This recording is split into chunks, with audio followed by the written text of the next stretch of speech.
Chapter 6. They sped through the lower 9 and crossed the St. Claude Avenue Bridge. They drove past the bakery where Mom had worked before Cleo was born. She'd learned how to make Barry's favorite caramel cake there. Mom's dream was to open her own bakery. They didn't have the money for that now. But one day, Mom always said, one day. She said those words so often they had become the Tucker family motto. One day, Barry's dad would have a deal with a record label. One day, they'd get rid of their dented old Honda and buy a nice new car.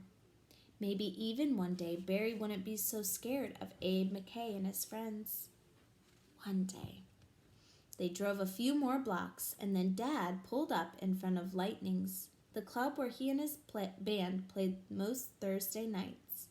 The owner, Dave Rivet, was one of Dad's closest friends. Barry had known him since before he could walk. "Why are we stopping?" Barry asked. "Dad wants to make sure Uncle Dave is leaving," Mom said. Uncle Dave had spotted their car through the window. He came outside and hustled over to them, his big belly shaking. Uncle Dave had a smile that made you feel like he'd been waiting his whole life to see you. Dad stuck his arm out the window. Uncle Dave shook Dad's hand and blew a kiss to Mom. He peered into the back seat. "Hey there, Barry! Hello there, Princess!" he boomed, his words stretched out by his thick jaw.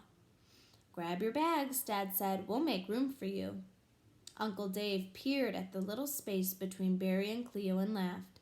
"You gonna tie me to the roof?" he asked. But Dad's expression was serious. "They're telling everyone to leave," he said. "That means you too." "Someone needs to keep an eye on our city," Uncle Dave said. "I'm keeping the club open so folks have a place to go." "I don't like it," Dad said. "This place will be fine," Uncle Dave said, "and so will I." Barry could tell that Uncle Dave wasn't changing his mind. Dad grabbed Uncle Dave's hand again. "You take care," Dad said. "And if you change your mind, I'm right here," Uncle Dave said. "I already told some folks. Don't go to the Superdome. Just come to Lightning's. I have my generator and about 1,000,000 hot dogs." "We'll keep that in mind," Dad said. Uncle Dave put his hands on Dad's shoulders. "And I'd better see you this Thursday for the show." Dad laughed and started up the engine. "Let's hope." "Isn't it a bad idea for him to stay?" Barry asked, once they'd driven away. "This neighborhood doesn't usually get flooded," Dad said. "It's a bit higher than the rest of the city. And let's face it, if anyone can keep a hurricane away, it's Dave," Mom said. They sped toward Interstate 10, but the closer they got, the heavier the traffic became. Soon, their car was standing still. Barry opened his window and stuck his head out. The line of cars and trucks stretched as far as he could see. The hot and sticky air stunk of car exhaust.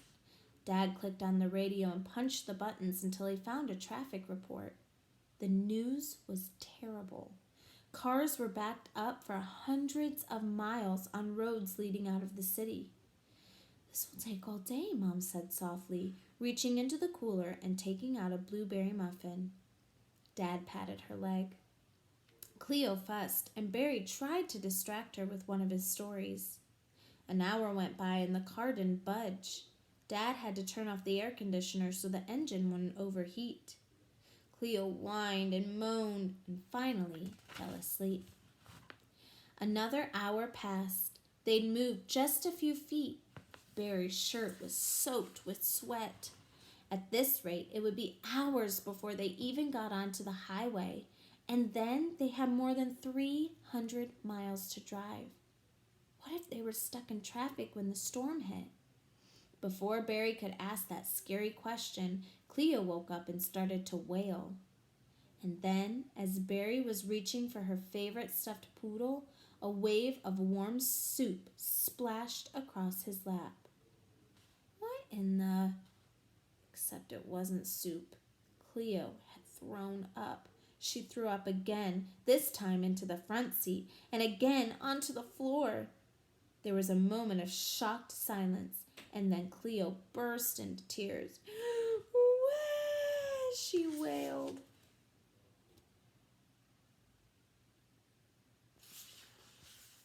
The awful smell rose in the car. Barry put his hands over his face, which made Cleo scream more. Mom unhooked her seatbelt and scrambled into the back seat. Dad rummaged into the glove compartment and found a wad of napkins. Mom started to wipe off Cleo's face. This little girl is burning up, Mom said. Barry reached over to feel Cleo's forehead. She was boiling. What's wrong? Barry asked, his heart racing. I'm sure she just has a bug, Dad said. She'll be all right. Mom gave Cleo a sip of water. It's okay, baby, she said. Just try to settle down. You'll feel better soon. But Cleo threw up again and again. She screamed so loudly, people in the other lanes peered out their car windows. Mom and Dad looked at each other, and Barry understood exactly what they were thinking. There was no way they could get on the highway with Cleo that sick. Sure enough, Dad pulled out of the line of traffic and pointed the car back toward home.